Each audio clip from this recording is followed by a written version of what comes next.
Barka da zuwa mu tashar mu ta Nishaɗin TV Plus. Idan kai baƙon zuwa ne a wannan tasha ta mu, ka danna mana subscribe, sannan ka taɓa mana ƙararrawar sanarwa.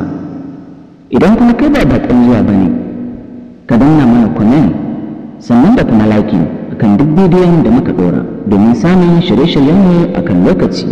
Mun gode. Ga wata muhimmiyar sanarwa ga ma'abota sauraron wannan tasha tamu ta Nishaɗinmu TV Plus. Wannan tasha ta shirya sosai tsaf wajen kawo muku shirye-shirye masu ƙayatarwa da kuma faɗakarwa, sannan da kuma sanya ku nishaɗi. Wannan tasha tamu ta shirya littattafan Hausa, wato Hausa Novels na soyayya, waɗanda za ta ringa kawo muku su a kan lokaci. Ga kaɗan daga cikin irin littattafan da ta tanadar muku. Rayuwata da Taslim ya kasance ba ƙagaggen labari ba ne, soyayya ce ta gaskiya. Ku dai ku saurara domin ku ji soyayya mai cike da tausayi da kuma ta'ajibi. Ku kasance da tashar mu ta Nishaɗinmu TV Plus.